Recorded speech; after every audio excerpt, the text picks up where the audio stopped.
নমস্কার সবাইকে। আমি সবাইকে রিয়েল পলিটিক্সের চ্যানেলে সবাইকে স্বাগত জানাই। তো আজকে আমার এই ভিডিওটা তৈরি করার পেছনের মূল উদ্দেশ্য হচ্ছে, আপনারা সবাই জানেন যে 2024 সালে শেখ হাসিনার ভারতবর্ষে পালিয়ে আসার পর থেকে বা তার আগে থেকেই বাংলাদেশের মধ্যে ভারতকে নিজে মিথ্যাচার প্রচার করা হচ্ছে এবং বাংলাদেশের সেনাবাহিনীর কিছু সদস্য, ঠিক আছে, তারা পডকাস্টের মাধ্যমে এইগুলো সরাচ্ছেন। তো সেইগুলো যে আসলে কতটা মিথ্যে এবং এই প্রত্যেকটা ঘটনাগুলোর মধ্যে যে কোনো যুক্তিকতা নেই, কোনো প্রমাণ নেই, তার প্রতিটা শব্দে মিথ্যে লুকিয়ে আছে শুধুমাত্র নিজেদের রাজনৈতিক উদ্দেশ্যকে চরিতার্থ করবার জন্য। তো সেইটাকেই আমি আজকে আপনাদের সামনে তুলে ধরব। তো আপনারা দেখতে পাচ্ছেন আমি একটা নির্দিষ্ট চ্যানেলে নির্দিষ্ট পডকাস্টে এসেছি এবং এই ভদ্রলোক, যিনি নিজেকে একজন ভেটারান বলে পরিচয় দিচ্ছেন বাংলাদেশ সেনার, তো ওনার সাথে আমি, যদিও আমার কোনো ব্যক্তিগত ভালো লাগা বা খারাপ লাগা নেই, তবুও আমি একটা বিষয় আপনাদেরকে বলতে চাই। এই পডকাস্টে উনি ভারত সম্বন্ধে যতগুলি কথা বলবেন, প্রত্যেকটি কথার কোনো প্রমাণ উনি দিতে পারবেন না। যে উনি যখন বলবেন যে এই কারণে ভারতের সাথে বাংলাদেশের সম্পর্ক খারাপ হয়ে যাচ্ছে, অথবা ভারত হাসিনার মাধ্যমে এই কাজগুলো করেছেন বাংলাদেশের বিরুদ্ধে, উনি একটারও কোনো প্রমাণ দিতে পারবেন না এবং উনি একটা পাবলিক সেন্টিমেন্টের মাধ্যমে এই ঘটনাগুলোকে পুশ করবেন। এবং আমি সবার সামনে একটি কথা বলে দিতে চাই যে বাংলাদেশের মধ্যে ভারত বিদ্বেষের যে কারণ, সেটা যতটা না রাজনৈতিক, তার থেকে বেশি সেটা কিন্তু ধর্মীয়। ঠিক আছে, ওনারা আমাদেরকে ধর্মীয় কারণে আমাদের বেশি ঘৃণা করেন। আমরা দেখেছি আজকের দিনে বিভিন্ন জায়গায় পাকিস্তানকে নিয়ে ওনারা খুব মেতে উঠেছেন। ওনারা ওদের দেশ, ওনারা যা ইচ্ছা করতে পারে। কিন্তু যাই হোক, আমরা শুরু করি আজকে, কেমন দেখি উনি কি বলছেন।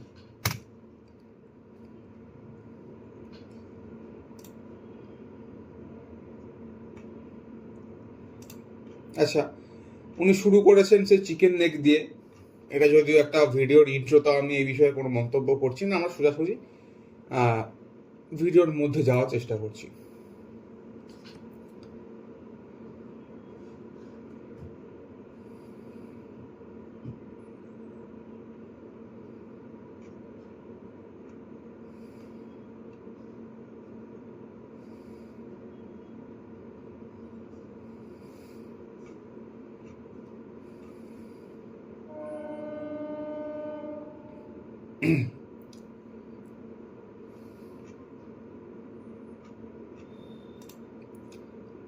তো আমি একটু ভিডিওটা এগিয়ে দিই।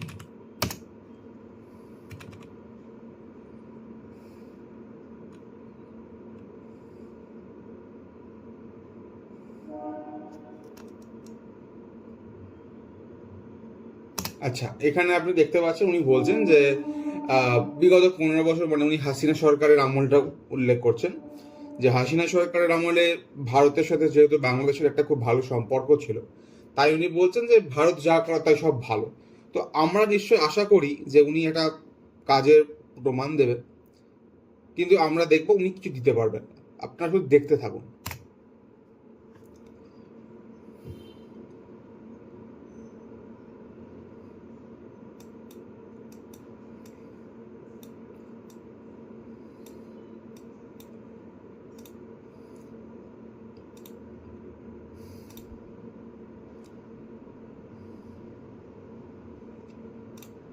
বেশ, তো উনি বলছেন যে ভারতবর্ষে আগরতলা, কলকাতায় বাংলাদেশের দূতাবাস আমরা নাকি আক্রমণ করছি। মৌলবাদ শব্দটা উনি ব্যবহার করেছেন। তো আমি মৌলবাদ শব্দের যে একটা পার্টিকুলার মিনিং আছে সেটা আমি আর বলছি না।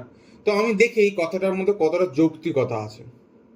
তো আপনারা দেখবেন যে আমি এইখানে একটা ছোট্ট পিডিএফ তৈরি করেছি, যেখানে দেখতে পাচ্ছেন আগরতলাতে বাংলাদেশ এম্বাসির ওপর হামলা হয় ডিসেম্বর 2, 2024 সাল, এবং কলকাতায় প্রোটেস্ট হয় নভেম্বর 2024 সালে।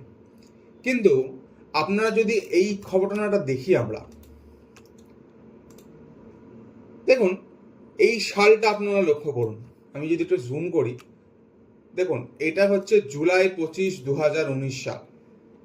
Protesters burn Indian flag in Dhaka. এটা কিন্তু 2019 সালে, তখন উনি কোথায় ছিলেন?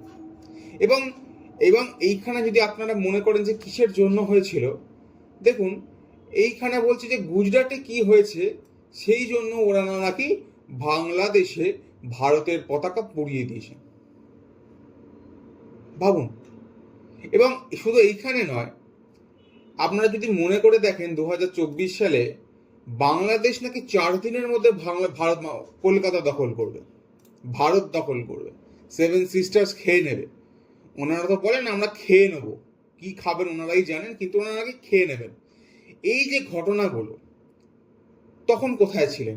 আজকে ওনারা একটি কথা বলছেন যে কলকাতাতে, আগরতলাতে ঘটনাগুলি ঘটেছে ডিসেম্বর নভেম্বরে, কিন্তু ওনারা যে আগস্টের আগে থেকে, জুন জুলাই থেকে মোটামুটি ছাত্র আন্দোলন শুরু হয়, তথাকথিত ছাত্র আন্দোলন, এবং তখন থেকে যে ভারত বিরোধী স্লোগান তারা দিয়েছিলেন, এখনো দিচ্ছেন 1.5 বছর পর, 2 বছর পর, সেই কথায় যাচ্ছি না, যে জুন জুলাই থেকে যে ভারত বিরোধী স্লোগান ওনারা দিয়েছিলেন, ভারতের পতাকার অবমাননা করেছিলেন, তখন এই ভদ্রলোক কোথায় ছিলেন? উনি কি ঘুমোচ্ছিলেন? উনি তো একবারও বললেন না যে শেখ হাসিনাকে ক্ষমতায় আমরা বসিয়েছিলাম আমাদের জনগণ। আপনাদের আর দেশের ভেতরে কি হচ্ছে, এটা ভারতের কি দরকার? ভারত তো কোনোদিন কোনো দেশের অভ্যন্তরীণ রাজনীতি তার মাথা গলায় না। অথচ এই শেখ হাসিনাকে যখন আমেরিকা, চীন সমর্থন জুগিয়েছে, অফিসিয়ালি যখন জানিয়েছে যে আপনি এই দেশের প্রধানমন্ত্রী, সেই কথাগুলো তো তখন আপনারা বলেন না। আপনারা তখন কি ঘুমিয়ে পড়েছিলেন না কি, আপনারা জানেন না? আবার যদি আমি ফিরে যাই, আপনারা দেখবেন 1971 সালে যে বিজয় মিছিল, মানে ওনাদের বাংলাদেশে একটি মেমোরিয়াল আছে 1971 সালকে মনে রাখার জন্য। ওইখানে ওনারা এই মূর্তিগুলোকে সম্পূর্ণরূপে ভেঙে দিয়েছে। আমি আপনাদেরকে বারবার মনে করিয়ে দিচ্ছি এই মূর্তিটি এর সিগনিফিকেন্সটা কোথায়। এইখানে যিনি সই করছেন, যিনি সারেন্ডার করছেন, তিনি একজন ইসলামপন্থী পাকিস্তানি, এবং যার কাছে তিনি এটাকে সারেন্ডার করছেন তিনি একজন ভারতীয় জেনারেল, আবার শিখ, মুসলিম তো ননই, আবার তার উপর শিখ, এবং এইখানে প্রচুর হিন্দু জেনারেল আছেন। সেই কারণে, ঠিক এই কারণে ইন্দিরা গান্ধী মেমোরিয়াল থেকে শুরু করে যত 1971-কে ঘিরে যত মেমোরিয়াল আছে সমস্ত ওনারা ভেঙে দিয়েছেন। এবং তারা যুক্তি কি দেখিয়েছিলেন? যে ভারতীয় এখানে ডমিনেন্স নাকি থাকতে দেবেন না, তাই না? আমরা যদি মনে করে দেখি, দেখুন আবার এইখানে একটা খবর আছে, December 2024, supporters of Bangladesh nationalist party much in protest attack in India. কিসের জন্য? কিসের জন্য? কাজগুলো তো শুরু করেছিলেন এই এনসিপি তথাকথিত ছাত্রদের দল। আপনাদের মনে নেই কি বলতেন ওনারা? ভারত দখল করব, কলকাতা দিল্লি দখল করব, হিন্দুদের হত্যা করব। একটা বৃহত্তর ওনাদের একটা পাগলের প্রলাপ আছে যে ওনারা নাকি একটা বাংলা, বিহার, উড়িষ্যা এবং 7 সিস্টার্সকে নিয়ে তৈরি করেন বৃহত্তর বাংলাদেশ। ঠিক আছে, বৃহত্তর বাংলাদেশ কেন? আর আমরা ছেড়ে দেবো? আপনারা 3 বছর 2 বছর ধরে যা ইচ্ছা তাই করলেন, আর আমাদের দেশের লোক, জনগণ যদি এর প্রতিবাদ করে তাহলে খুব দোষ, তখন আপনাদের সহনশীলতা কোথায় যায়? আচ্ছা, এইখানেও দেখবেন যে ইন্দিরা গান্ধী কালচারাল সেন্টার, আমি এটা আগেও বললাম যে ভারত সরকার থেকে এখানে একটা কালচারাল সেন্টার তৈরি করে দেওয়া হয়েছিল, সেইটাকে পর্যন্ত আগুন লাগিয়ে দেয়। ওনারা বলছেন যে এইভাবে নাকি ভারত ডমিনেন্স করছে। এখানে ডমিনেন্সের কিছু নেই। এটা একটা কালচারাল সেন্টার যেখানে মানুষ কালচারালি যারা এনরিচড। আপনাদের তো কালচার বলে কিছু নেই, সবই তো ভারতের থেকে ধার করা, তাও আপনারা ওটাকে আরবের সঙ্গে মিশিয়ে ফেলেছেন। সেই গল্প আমি পরে দেবো। একটা সামান্য ওয়ার্ক সেমিনে কি হয় এখানে? কিছুই তো নেই। 2010 সালে তৈরি করে দেওয়া হয়েছিল, কিছুই হয় না এখানে। জাস্ট একটা কালচারাল সেন্টার। কিন্তু যেহেতু এটা ইন্ডিয়া করে দিয়েছে এবং নাম ইন্দিরা গান্ধী, আপনাদের সেই আমি 1971 ফিরে যাই, আমাদের তখন ভারতবর্ষের মুখ্য প্রধানমন্ত্রী কে ছিলেন? ইন্দিরা গান্ধী। তাই ভেঙে দাও। আমি সেই আপনাদেরকে একই জিনিস বারবার দেখাচ্ছি। টেনশন উইথ ইন্ডিয়া, কিসের টেনশনটা কিসের? আপনাদের শেখ হাসিনাকে আপনাদের পছন্দ হয়নি, আপনাদের তাকে উৎখাত করার জন্য কোনো আপত্তি নেই। শেখ হাসিনা নিজের জীবন বাঁচানোর জন্য পলিটিক্যাল অ্যাসাইলাম ভারতবর্ষে নিয়েছেন, তাতে আপত্তি আমাদের নেই। আপনাদের আপত্তিটা কোথায়? বাংলাদেশের জনগণ যে বলে যে শেখ হাসিনা, শেখ হাসিনার কথাটা আমি পরে আবার আসছি, যখন ভিডিওতে আমরা দেখব। তো আমি এই টপিকটা শেষ করি। আমরা যদি দেখি যে আর কি কি ঘটনা ঘটেছিল, তো আপনারা দেখবেন BUET, Bangladesh university of technology science, এটা যদি নোয়াখালীর ঘটনা, এটা যেখানে আপনারা দেখছেন বুয়েট লেখা আছে, বুয়েটে ভারতীয় পতাকাকে কিভাবে দেখুন তো অবমাননা করা হচ্ছে, কিভাবে দেখুন। আমি যদি আরেকটা ঘটনা আপনাদের দেখাই, এই দেখুন, এইখানেও তাই, এইখানেও তাই। আমি যদি ভিডিওটা আপনাদের চালাতে পারি, তো হ্যাঁ, এই দেখুন। তাহলে এর বেলা কিছু নয়। এখানে দেখতে পাচ্ছেন প্রকৌশল বিদ্যালয় লেখা আছে, বুয়েটে লেখা আছে, এবং আপনাদেরকে আমি হেডলাইনটাও দেখিয়ে দিয়েছি। দেখুন, এটি হচ্ছে 6 ডিসেম্বর 2024 সালে। তো আমার প্রশ্ন হচ্ছে, যখন আপনারা করেন তখন কোনো অসুবিধা নেই, আপনাদের পতাকা আর আমাদের পতাকা নয়? এটা কি ধরনের যুক্তি? আমি দর্শকদের বলবো যে আপনাদের কি মত আপনারা জানান আমাকে। তো আমরা একটু এগিয়ে যাই ভিডিওতে, দেখি উনি আর কি কি বলছেন।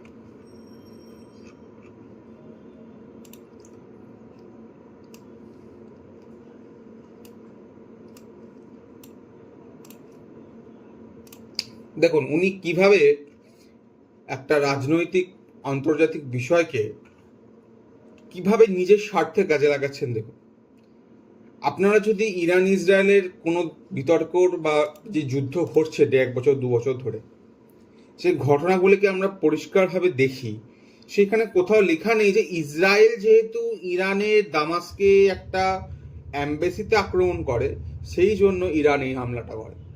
এই হামলা শুরু হয় সম্পূর্ণ অন্য কারণে, যাতে ইরানের কাছে ইসরায়েল মনে করে ইরানের হাতে কোনোদিন পারমাণবিক অস্ত্র থাকবা উচিত নয়, এবং ইরান যদি পারমাণবিক অস্ত্র তৈরি করে ফেলে সেটা ইসরায়েলের অস্তিত্বের জন্য খুব ভয়ঙ্কর।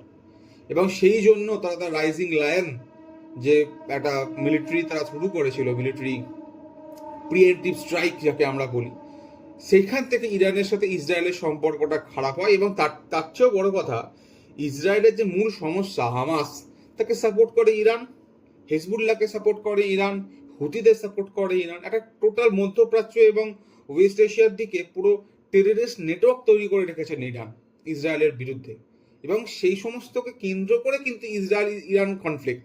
এখানে এমন কোনো ইতিহাস নেই, আমরা 1.5-2 বছর এমন কোনো ইতিহাস দেখিনি যে ইসরায়েল হঠাৎ করে ইরানের একদিন অ্যাম্বাসিতে আক্রমণ করলো এবং শত শত ক্ষেপণাস্ত্র উড়ে এলো।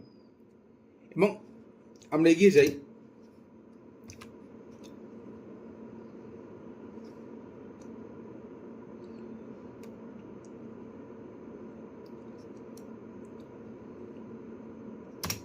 ওয়াও, আমি আবারও আপনাদেরকে বলছি, উনি একটা অ্যাক্ট অফ ওয়ারের কথা বললেন, যাতে উনি ওনার বাংলাদেশের জনগণদের মধ্যে একটা যুদ্ধের যে একটা দামামা বাজিয়ে দিলেন। তারপর হঠাৎ করে উনি বলছেন বাংলাদেশ একটা শান্তিপ্রিয় দেশ, বাংলাদেশ একটা শান্তিপ্রিয় দেশ। উনি ডিপ্লোম্যাটিক প্রোটোকল সম্বন্ধে ওনার কোনো ধারণা নেই, যে যখন কোনো দেশের মধ্যে যুদ্ধ হয় তার আগে ডিপ্লোম্যাটিক্যালি কিছু চ্যানেলকে তারা বাদ দিয়ে দেয়, স্যাক করে, ডিফেন্স অ্যাটাচিকে বাদ দিয়ে দেয়, তাদের মধ্যে কনসুলেট তাদের সেগুলোকে বন্ধ করে দেওয়া হয়, একটা অফিসিয়াল ডিপ্লোম্যাটিক চ্যানেল বন্ধ করে দেওয়া হয়, তারপর যুদ্ধ হয়, হ্যাঁ না হয়, তাও তাদের অফিসিয়ালি ডিপ্লোম্যাটিক্যালি তাদের মধ্যে একটা কানেকশন থাকে। আমি দেখুন ভিডিওতে 4 মিনিট 33 সেকেন্ড এসে গেছি, তবুও যদি ওটা ভিডিও সব থেকে প্রথম দিক, এখানে কিন্তু উনি এখনো কিছু বলতে পারলেন না যে ভারত এই কারণে আমাদের কিন্তু এইভাবে ক্ষতি করেছে। উনি কিন্তু সবে মানুষকে তাতাচ্ছেন। এবার এই পডকাস্ট যে উনি করেছেন, এই পডকাস্টটা হতে সম্পূর্ণ স্ক্রিপ্টেড। এবং যদি আপনি এই টাইটেলগুলো লক্ষ্য করে দেখেন, আসল উদ্দেশ্য ও ডার্ক ট্রুথ, আপনারা দেখবেন যে এইগুলো সম্পূর্ণ ক্লিকবেট। আমরা একে ক্লিকবেট বলি, ঠিক আছে? এখানে কোনো উদ্দেশ্য, ওনার একটা রাজনৈতিক উদ্দেশ্য উনি আছে, সেটাকে চরিতার্থ করবার জন্য উনি এই পডকাস্টটাতে যুক্ত হয়েছে, ঠিক আছে?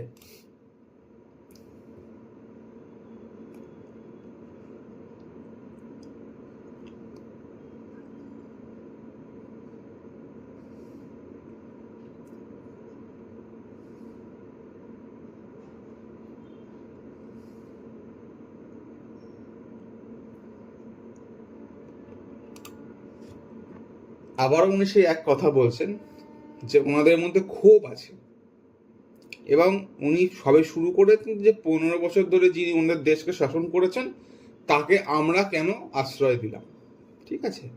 এবার দেখি উনি কি বলছেন, আমি এর পরে আসছি।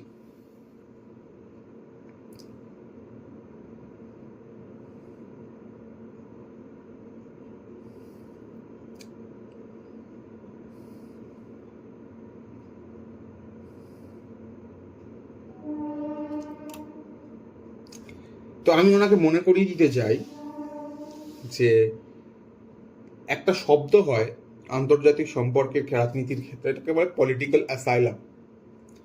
পলিটিক্যাল অ্যাসাইলাম তাকেই দেওয়া হয় বা সেই যোগ্য যা যে প্রমাণ করতে পারে যে দেশে থাকলে বা দেশে ফিরে গেলে তাকে রাজনৈতিক উদ্দেশ্যর কারণে খুন করা হতে পারে।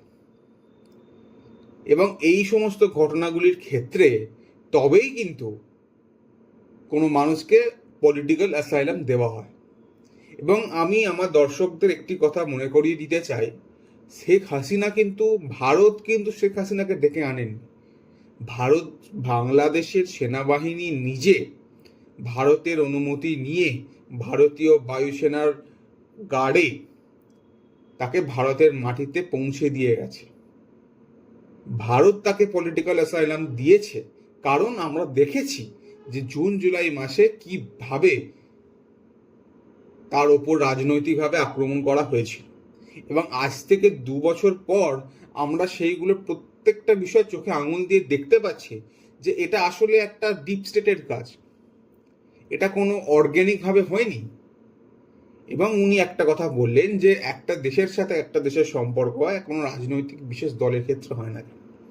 আমি ওনাকে প্রশ্ন করতে চাই যে বাংলাদেশে যতগুলো প্রমিনেন্ট রাজনৈতিক দল আছে তার মধ্যে কতগুলোর সাথে ভারতের সম্পর্ক খুব ভালো, বা যতগুলো দল ক্ষমতায় ছিল তাদের সাথে তারা ভারতের স্বার্থের জন্য কি করেছে। উদাহরণস্বরূপ, যখন বিএনপি জামাত ক্ষমতায় ছিল 2000 সাল নাগাদ, আমার যতদূর মনে পড়ছে, তখন ভারতবর্ষের আসামে উলফা এবং বিচ্ছিন্নকারী দলগুলো খুব ভারতবর্ষে আক্রমণ করে লুকিয়ে পড়তো বাংলাদেশে, এবং বাংলাদেশ তাদেরকে সেফ হেভেন দিয়েছিল। ভারতবর্ষ তাকে বলেছিল যে দেখুন এরকম করবেন না। তখন বাংলাদেশের প্রধানমন্ত্রী হচ্ছেন আমাদের খালেদা জিয়া। বাংলাদেশ কিন্তু ভারতের এই কোনো কথা রাখেনি, তারা টেররিস্ট ক্যাম্পগুলোকেও কোনো তারা ভেঙে দেয়নি, এবং টেররিস্টকেও তারা কিন্তু জেলের মধ্যে ঢোকায়নি। এবং তার মধ্যে আমাদের পরেশ বড়ুয়ার কথা নিশ্চয়ই মনে আছে, এবং আমাদের মনে থাকবার কথা যে 10 ট্রাক অস্ত্র মামলা, যে বাংলাদেশের ভেতর থেকে কিভাবে 10 ট্রাক অস্ত্র ভারতের উদ্দেশ্যে রওনা করা হয়েছিল। আমি প্রত্যেককে মনে করাতে চাই 10টা ট্রাক মানে কয়েক হাজার বন্দুক, গ্রেনেড, রকেট লঞ্চার, কয়েক লক্ষ রাউন্ড গুলি এবং আরও বিভিন্ন মিলিটারি ইকুইপমেন্ট এই 10টা ট্রাকের মধ্যে ছিল। এবং তার সঙ্গে জড়িত ছিল কে? তারেক রহমান নিজে, বিএনপি উচ্চপদস্থ নেতা এবং জামাতের কিছু নেতা। তাহলে আওয়ামী লীগ ছাড়া আমরা দেখতে পাচ্ছি ভারতের স্বার্থ রক্ষার জন্য কোনো রাজনৈতিক দল এগিয়ে আসেনি। কিন্তু তার মানে এই নয় যে বিএনপি আমলে ভারতের সাথে কোনো সম্পর্ক ছিল না। বিএনপি নিজের দোষের জন্য যখন বারবার নির্বাচন বয়কট করেছে, তারা একটা কারণে যে আওয়ামী লীগ নাকি ইলেকশন রিগ করছে, কোনো প্রমাণ করতে পারেননি, কিচ্ছু করতে পারেননি, তারা রাজনৈতিকভাবে দুর্বল হয়ে পড়েছিলেন। সেই কারণে তাদের প্রধান নেতা তারেক রহমান লন্ডনে চলে যেতে বাধ্য হয়েছিলেন। তারা রাজনৈতিকভাবে দুর্বল হয়ে পড়েছিলেন। সেই শক্তিটাকে তারা না মেনে নিয়ে উনি বলছেন যে ভারত আওয়ামী লীগের সঙ্গে কেন সম্পর্ক রেখেছে। এই কথাগুলো প্রচণ্ড ইতিহাসকে বিকৃত করে। বাংলাদেশের মানুষ জানি না কতদূর সম্বন্ধে অবগত আছেন, কিন্তু আমি ভারতের জনগণকে উদ্দেশ্য বলতে চাই, এদের প্ররোচনায় পা দেবেন না। এরা প্রত্যেকে একটা রাজনৈতিক মুখোশ পড়ে আছেন, তাদের কাজ হচ্ছে ভারতের বিরুদ্ধে বিষ উগলে দেওয়া, আর কিচ্ছু না। এরা কোনো প্রমাণ দেখাতে পারে না, এরা শুধু কথায় কথায় কথা বাড়ায়। এরা বলবে যে 15 বছর শেখ হাসিনা বাংলাদেশকে ক্ষতি করেছে ভারতের মাধ্যমে, কিন্তু যখন আমি বলবেন প্রমাণ দিন, তখন তারা চুপ করে যায়।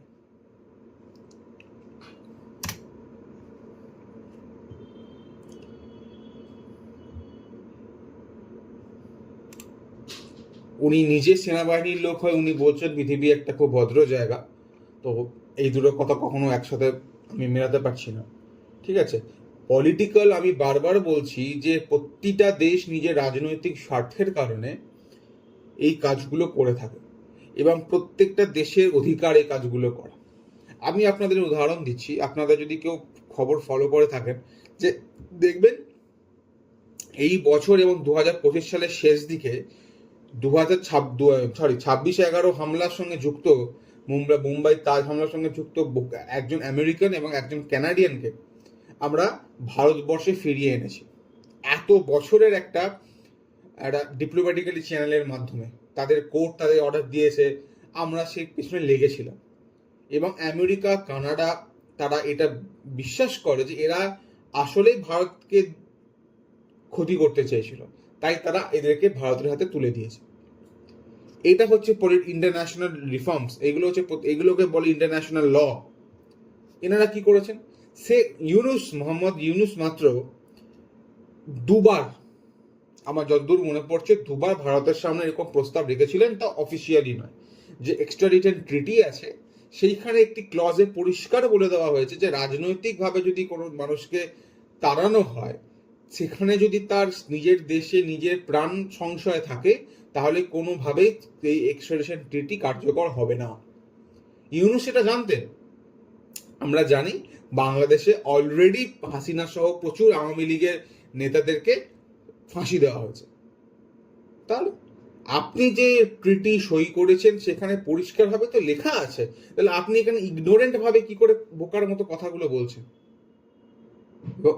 এবং আপনার দেশের জনগণ সেটাকে গিলছে? এটা সম্পূর্ণভাবে হাস্যকর একটা ব্যাপার। কোনো দেশ কিভাবে এতটা কেয়ারলেস করতে পারে আর একটা দেশের পক্ষে?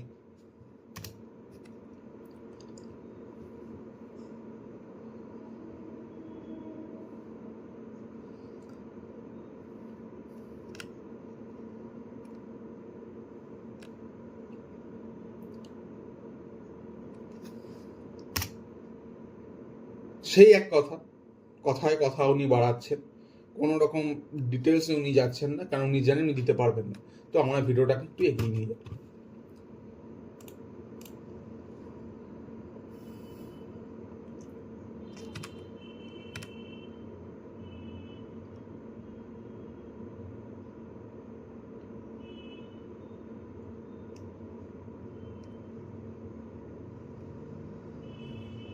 বেশ, আমি আপনাদেরকে মনে করে দিতে চাই, ইন্টারিম গভর্নমেন্ট উনি বলছেন মোহাম্মদ ইউনুসের। আপনারা সবাই তারিখটা লক্ষ্য করবেন, 1 বছর আগে।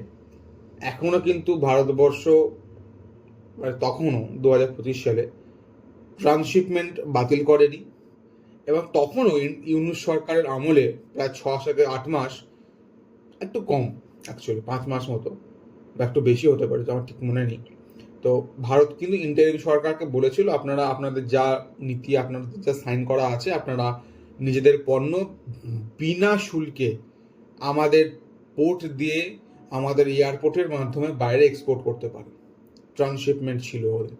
ঠিক আছে, আমি আপনাদেরকে মনে করিয়ে দিতে চাই।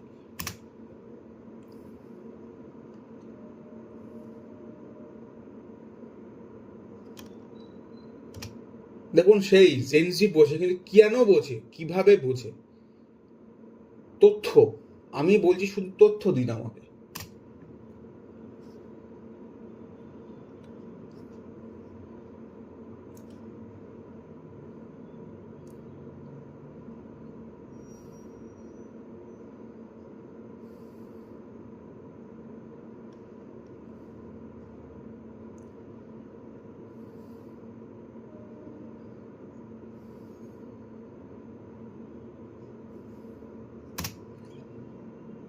আপনারা কি লক্ষ্য করলেন উনি কি কি কারণ দিলেন? মানে উনি বলছেন যে দেশকে, যে সেভেন সিস্টার্সকে ওনারা খেয়ে নেবেন বলে হুমকি দিয়েছেন 3 মাস আগে, সেই দেশের একটি বড় বইমেলাতে কেন ওনাদেরকে আমন্ত্রণ জানানো হয়নি? সেই জন্য একটা দেশের সাথে আর একটা দেশের সম্পর্ক খুব খারাপ হয়ে গেছে। ত্রিপুরায় যারা ভারতীয় আছে তারা বলছেন যে আমরা বাংলাদেশিদের হোটেলে থাকার জন্য হোটেল দেব না। তারা ভারতীয়, আপনারা ভারতের বিরুদ্ধে কথা বলছেন, সেই জন্য খুব খারাপ লেগেছে ভদ্রলোকের। আবার সেই ঘুরে ফিরে কলকাতার ওই অ্যাম্বাসিতে অ্যাটাকের কথা বলছেন। ঠিক আছে, আপনাদের নিশ্চয়ই মনে আছে কলকাতার একজন বিশিষ্ট ডাক্তার, উনি বলেছিলেন যে আমি বাংলাদেশিদের চিকিৎসা করব না, আমার দেশ সবার আগে। আমি সেই ডাক্তারবাবুকে স্যালুট জানাই, এবং সেই ঘটনাটাকে বিকৃত করে ওনারা আজকে এই পার্টিকুলার মুখগুলো তৈরি করছেন সবার সামনে। দ্য অডাসিটি, ওনারা বলছেন দ্য অডাসিটি। এবং এই দুজন যারা হোস্ট, আশা করি এনারা হোস্ট, এনারা যে কি টুকছেন, কি লিখছেন, কেন লিখছেন আমি জানি না। আমাদের এখানে যখন কোনো কিছুর পডকাস্ট হয়, ভারতবর্ষের ক্ষেত্রে আমি বলছি, সেখানে তথ্যের আদান প্রদান হয়। কিন্তু এখানে আপনারা কি দেখছেন যে এই যে টোটালি 1 ঘন্টার টানা পডকাস্ট এনারা করেছেন, এইখানে কিন্তু শুধু তথ্য নেই, একটা তৈরি করা মন গড়ন গল্প।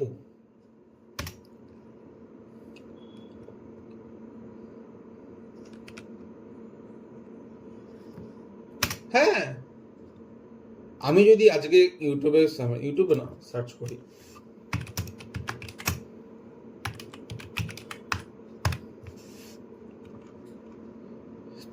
দেখুন, মোহাম্মদ ইউনুস ইসলামী স্টার। আচ্ছা, দেখুন পরপর রিপোর্ট, এবং প্রত্যেকটা রিপোর্ট কিন্তু ভারতীয় নয়, একটাও কেউ বলতে পারবে না ভারতীয়। ইউরেশিয়া রিভিউ দেখুন, সেপ্টেম্বর 2025 সাল। দেখুন দেখুন, আমি প্রত্যেকটা মানুষকে দেখাতে চাই। দেখুন, আপনারা চাইলে প্রত্যেকটা দেখতে পারেন। না, এটা তো নয়, এটা তো আমাদের হিন্দু হয়ে গেল। ঠিক আছে, দেখুন,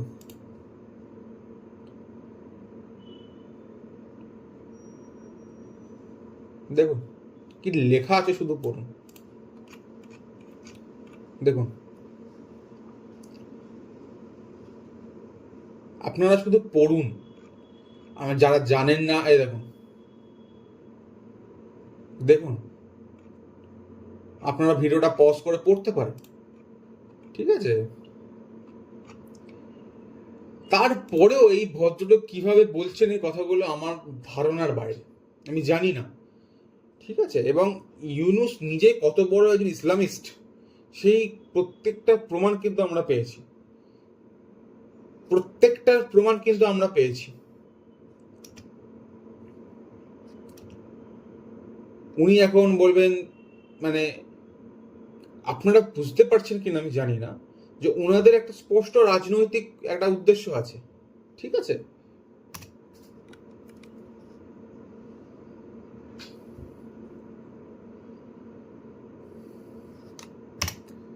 সেই একটা বস্তা পচা ওনারা একটা বক্তব্য শিখে রেখেছেন, কোথায় চাওয়ালা, কোথায় নোবেল লরিয়েট। তো আমি বলে দিতে চাই যে নোবেল মানে হাস্যকর একটা ব্যাপার। আপনারা যদি চায়ের দোকানের মতো আলোচনা করতে একটা পডকাস্ট করেছেন, তাহলে সেটাকে সেই পডকাস্টের মানটাকে এত মানে বাড়িয়ে চাড়িয়ে বলার কি দরকার? পডকাস্ট করুন চাওয়ালার সাথে নোবেল লরিয়েট। একটা নোবেল লরিয়েট আপনাদের দেশের সঙ্গে যা দুর্নীতি করেছে সেটাকে আমরা জানি না? আপনারাও এখন বুঝতে পারছেন। গ্রামীণ ব্যাংক কি করেছে আমরা জানি না? Come on man.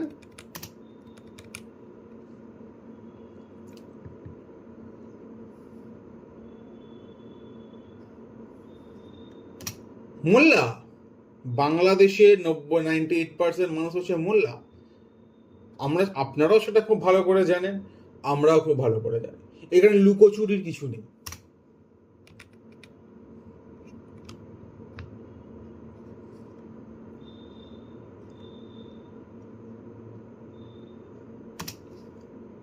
My god, আমি এই কথাটা বারবার আমি মানুষকে একটা নতুন কথা বলতে চাই যে বাংলাদেশে যতগুলো মিডিয়া আছে এবং তারা যখন ভারতের একটা আগ্রাসী তথাকথিত আগ্রাসী মনোভাবকে প্রমাণিত করতে চায়, তারা 5-10 বছর আগেকার কোনো ইতিহাস খুঁজে পায় না। তাদের ইতিহাস খুঁজতে হয় 1947 সালে। তার দুটো ঘটনা, একটি ঘটনা হচ্ছে হায়দ্রাবাদ এবং আরেকটি ঘটনা হচ্ছে সিকিম। আজকে হায়দ্রাবাদ যে ভারতবর্ষের পেটের মধ্যে অবস্থিত এবং 1947 সালে হায়দ্রাবাদের নিজামের সঙ্গে যে ভারত সরকার বা আপনারা বলতে পারেন ব্রিটিশ সরকার একটা চুক্তি হয়েছিল যে ভারতবর্ষ হায়দ্রাবাদের প্রত্যেকটা বিদেশ নীতি বলেন, প্রতিরক্ষা নীতি, সব কিছু ভারতবর্ষ নিয়ন্ত্রণ করবে। ভারতের পেটের মধ্যে হায়দ্রাবাদ শুধু একটা প্রিন্সলি স্টেট বলতে পারেন বা একটা রাজতন্ত্রের মতো অবস্থায় থাকবে। এর পরিবর্তে ভারতীয় সেনা কোনোদিন হায়দ্রাবাদের ভেতরে ঢুকবে না। এই হচ্ছিল হিসেব। তো আমরা এখন জানি যে একটা দেশে ভারতের পক্ষে কখনোই ভারতের পেটের মধ্যে অত বড় জায়গাকে একটা শত্রু দেশের হাতে তুলে দেওয়া কখনোই সম্ভব ছিল না, কারণ হায়দ্রাবাদের নিজাম পাকিস্তানপন্থী ছিলেন। আজকের দিনে হায়দ্রাবাদ থেকে কেউ বলে না হায়দ্রাবাদকে উন্মুক্ত করতে হবে। সিকিমের ক্ষেত্রেও তাই। 1962 পরে আমরা যখন চিন্তা করি যে চীনের সঙ্গে আমাদের একটা ছোট্ট যোগাযোগ ব্যবস্থাটা খাটমট হচ্ছে, আমাদের যুদ্ধ হয়েছে, আমাদের সিকিমের একটা পজিশনটা আমাদের দরকার, স্ট্র্যাটেজিক পজিশনটা, এবং মানুষরা ওখানে তাই চাইছিলেন এবং সিআইএ ওখানে এসে উপস্থিত হয়েছিলেন। তো আমরা সেটাকে করে নিয়েছি। এটা আমাদের ডিপ্লোম্যাটিক জয় এবং এমন কোনো বিষয় নেই। কিন্তু এখানে ওনারা এইসব কথা বলবেন না। এবং এখানে আমরা সবাই জানি যে গোয়ার কথা ওনারা এইটা বলবেন না যে গোয়াতে 450 বছরের পর্তুগিজের যে শাসন সেটাকে আমরা তুলেছি, কারণ এটা বলে ভারতের মহিমাটা খুব বড় হয়ে যায়। ভারত একটা পর্তুগিজদের সঙ্গে যুদ্ধ করেছে, 450 বছরের একটা ওদের অবস্থান ছিল, কলোনি ছিল গোয়া, সেটাকে আমরা মুক্ত করেছি। এটা বললে ওদের খুব খারাপ লাগবে, কারণ এতে ভারতকে খুব ভালো বলা হয়। এই কথাগুলো ওনারা বলবেন না। প্রত্যেকটা সেকেন্ডে বিকৃত ইতিহাস, প্রতিটা বিষয়ে।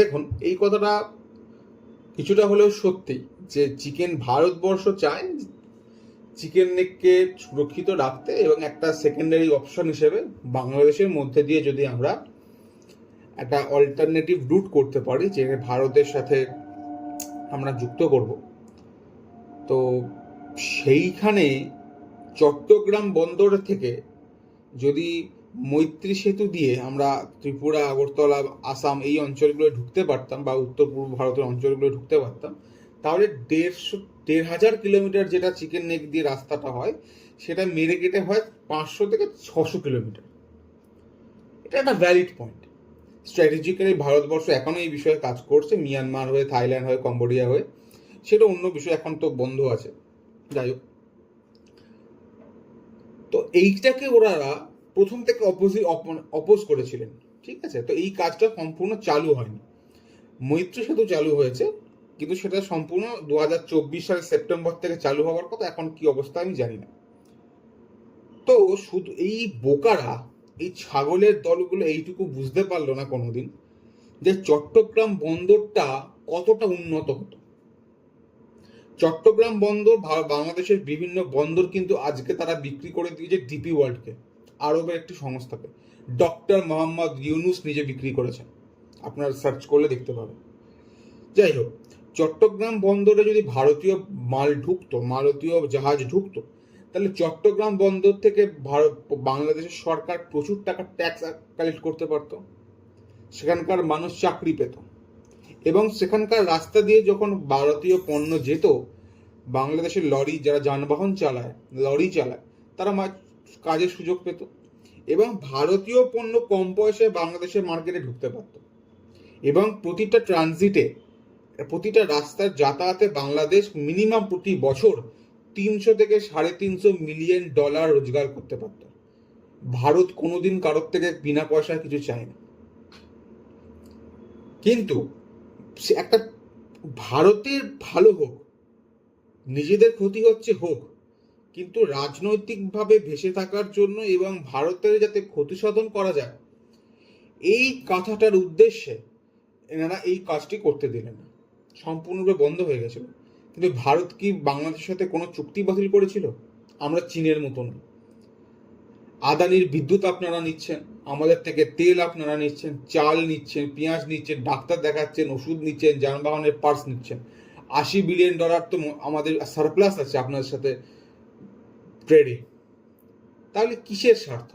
আমাদের স্বার্থ যখন পূরণ হলো না, আমরা যদি দেখতাম, তাহলে আপনাদের ছুঁড়ে ফেলে দিতাম বাংলাদেশকে, একটা মানুষকেও ভিসা দিতাম না।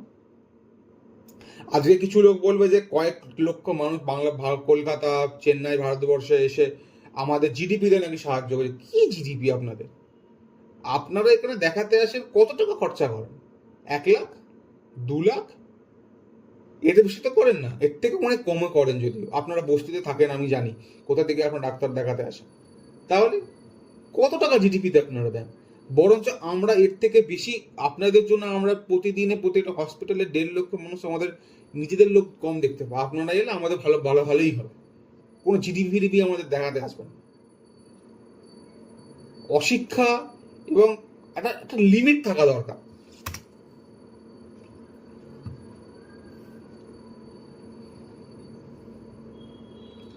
আপনি শুধু হাসিটা, ভদ্রলোকের হাসিটা লক্ষ্য করুন। ওনার বক্তব্য হচ্ছে যে ওনারা চিকেন নেকের মাধ্যমে, এই যে চিকেন নেক শিলিগুড়ি করিডোর খুব ভাবে, এত মানে বাংলাদেশের মানুষ একটা কথা খুব ভালো করে জানে, চিকেন নেক, ঠিক আছে। ওনারা এইটুকু বুঝতে পারছেন না যে চিকেন নেককে যদি খুব সহজে দখল করা যেত, চীন অনেক দিন করে ফেলতো, বা আপনারাই করে ফেলতেন। বা আমাদের যদি চিকেন নেককে বড় করবার দরকার পড়তো, আমরা 1971 সালে আরামসে নিয়ে নিতে পারতাম রংপুর ডিস্ট্রিক্ট। বা 1965 বা 1962, 1965-তে যখন চীন বা পাকিস্তানের সঙ্গে যুদ্ধ হয়, তখন আমরা আরামসে পূর্ব পাকিস্তান আক্রমণ করতেই পারতাম। কেন করিনি? তখন তো কারোর কিছু বলবার ছিল না। ইতিহাসকে পড়তে শিখুন, পড়াশোনা করুন। উনি নিজেকে বলেন যে উনি নাকি আর্মির লোক। আমি বুঝতে পারছি বাংলাদেশের আর্মির কি লেভেল, যে গুণগত মান, সেটা আমি এখন আস্তে আস্তে বুঝতে পারছি যে কেন ওনারা 15 থেকে 16 লক্ষ রোহিঙ্গাদের দেশে ঢোকাতে আটকাতে পারলেন না। আমি এখন বুঝতে পারছি।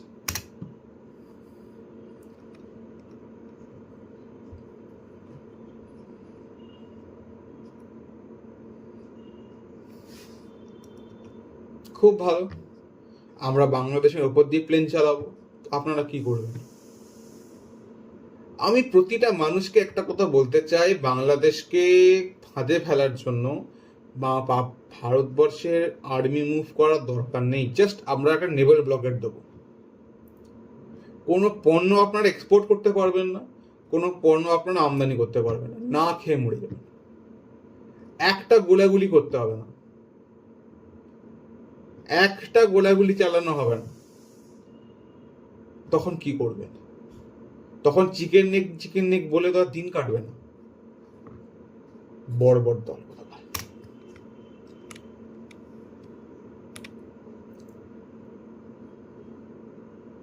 আরে আমাদের টাকায় ব্রিজটা করা হয়েছে।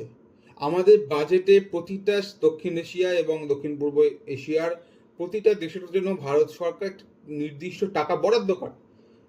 হাসিনার সময় সেই বরাদ্দের টাকা 200 থেকে 120 থেকে 200 কোটি টাকা ছিল, সেই টাকাটা বর্তমানে 60 কোটি, আরো এই বছর আরো কমে যাবে। আমরা আপনাদেরকে $7 বিলিয়ন লোন দিয়েছি, ক্রেডিট দিয়েছি, যে কোনো বেশি সুদ লাগবে না, এবং এই সুদের পেছনে কোনো রকম হিডেন স্ট্রিং নেই, যে আপনারা যদি সুদ দিতে না পারেন আমাদের বন্দরটা আমরা নিয়ে নেবো। আমরা চীনের মতো নই। ইউনূস সরকার আসার পর উপদেষ্টারা বলেছিলেন সমস্ত দালালির চুক্তি বাতিল হবে। একটা চুক্তি আপনারা বাতিল করতে পারেননি, একটা চুক্তি আপনারা দেখাতে পারেননি। আদানির বিদ্যুতের দাম কেন বেশি, এই নিয়ে খুব নাটক করেছেন আপনারা, সেটা নিয়েও কিছু করতে পারেননি। কি লাভটা হলো? মিথ্যা কথা বলার একটা লিমিট থাকা দরকার।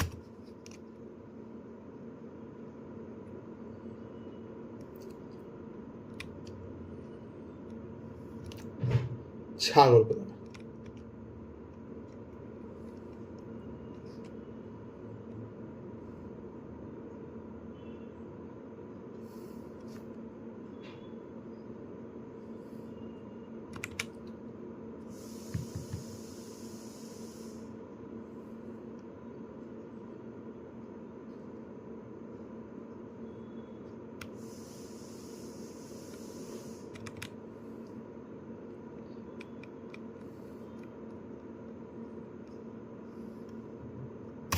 হ্যাঁ, শেখ হাসিনা একটা কথা বলেছিলেন যে ইন্ডিয়াকে যা দিয়েছি, ইন্ডিয়া আমাদেরকে সারা জীবন মনে রাখবে।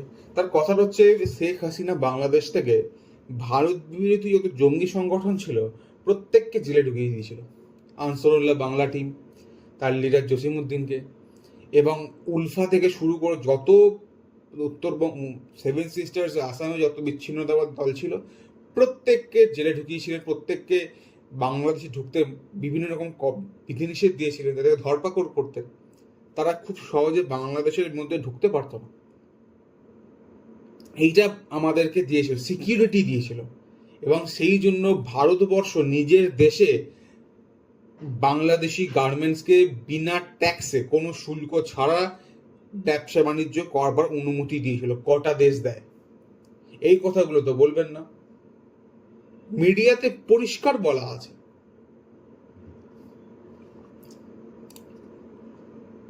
বাবা, অনেকক্ষণ ধরে ভিডিওটা হচ্ছে। যাই হোক, তো বন্ধুগণ, আজকের জন্য এইটুকুই। সবে 20 মিনিটের ভিডিও আমরা আজকে কভার করতে পেরেছি। তো আমরা পরবর্তীকালে আরও ভিডিওগুলো আলোচনা করব। যদি মনে হয় যে আমার কথাগুলো ঠিক নয়, আমি ভুল বলছি, তো আমাকে নিশ্চয়ই কমেন্টে জানাবেন। আমি আপনাদের সাথে এই নিয়ে আলোচনা করতে চাই।